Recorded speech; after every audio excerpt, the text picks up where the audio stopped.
Bismillahirrahmanirrahim.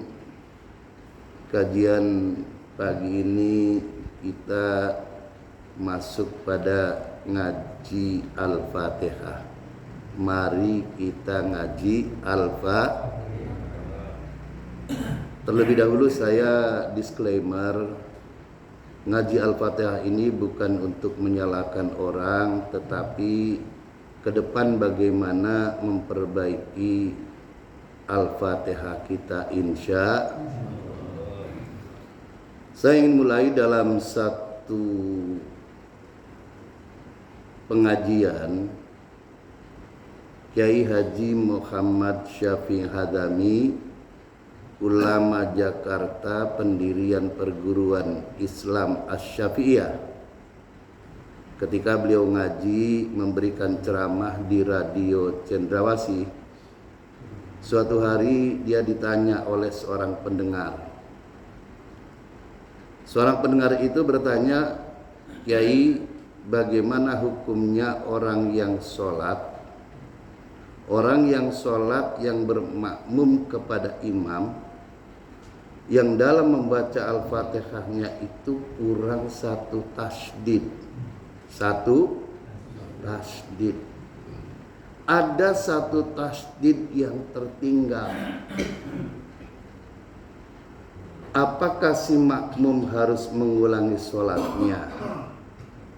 Nah, ini yang bertanya ini rupanya kiai juga. Karena tidak mungkin ada orang yang tidak ngaji kitab Kasifatus Syaja atau kitab Sulamun Najah mengerti kalau di dalam kajian itu kurang satu tasdid.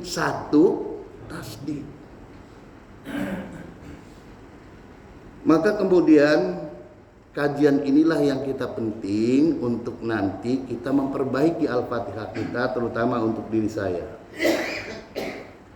Nah, apa jawaban ulama besar dari Betawi ini? Hadirin kaum muslimin rahimakumullah.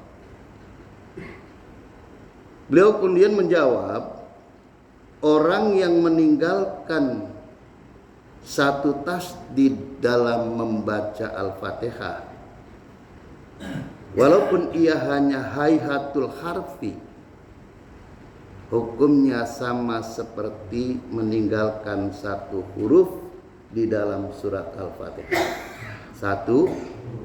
Satu tasdid dihukumi sama dengan meninggalkan satu huruf. Kaum muslimin rahimakumullah, sebelum saya melanjutkan jawaban itu, yang disebut hayatul harfi itu dalam tajwid qiraah itu berarti bentuk atau sifat huruf saat diucapkan, yakni keluarnya huruf, cara keluarnya huruf dari makhraj dan sifatnya.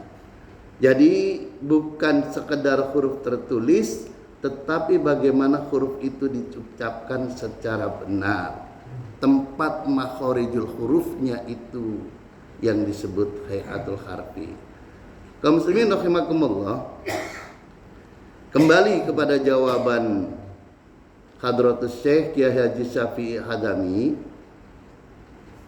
Orang yang meninggalkan satu tasdid dalam surat Al-Fatihah, walaupun itu hanya hayatul harfi, sama hukumnya dengan meninggalkan satu huruf di dalam Al-Fatihah.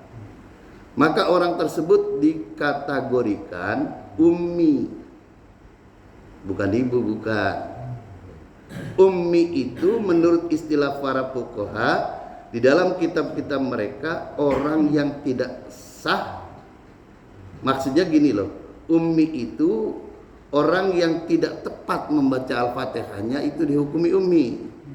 Maka orang yang tidaklah sah, orang yang qori itu artinya orang yang membaca Fatihahnya baik, mengikuti atau bermakmum kepada imam yang bacaan Al-Fatihahnya ummi. Maksudnya bacaan Al-Fatihahnya cacat, kurang tepat. Hadirin kaum muslimin rahimakumullah. Dari mana pendapat Hadratus Syekh Hadami ini menukil beliau menukil kitab I'anatul Talibin, yang I'anatul Talibin itu merupakan syarah dari kitab Fathul Mu'in.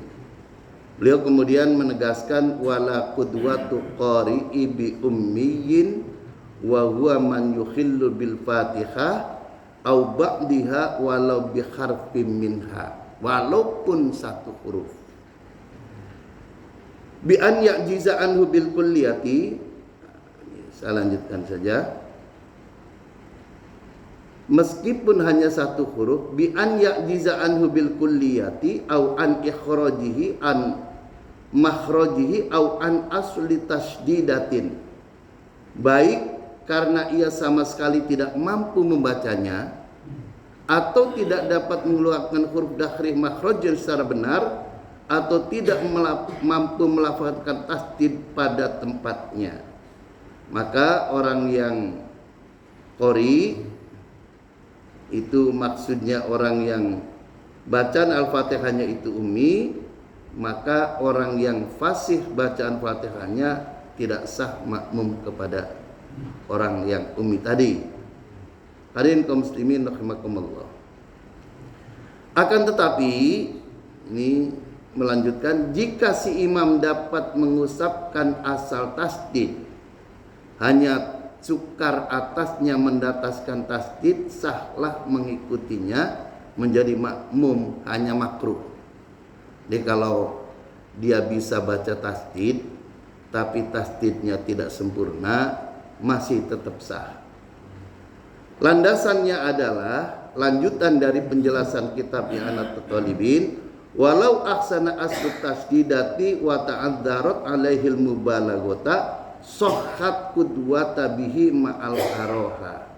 Jadi sohhat qudwatu bihi ma'al karoha, maka tetap sah mengikuti berjamaahnya ma'al karoha, namun dihukumi makruh. Alhamdulillah. Nah, jadi orang yang ummi, cacat bacaan Al-Fatihahnya itu, orang yang fasihnya itu tidak sah menjadi makmum.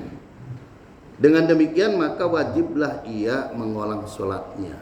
Nah, ini jadi penting banget ini, Pak. Hadirin kaum muslimin rahimakumullah.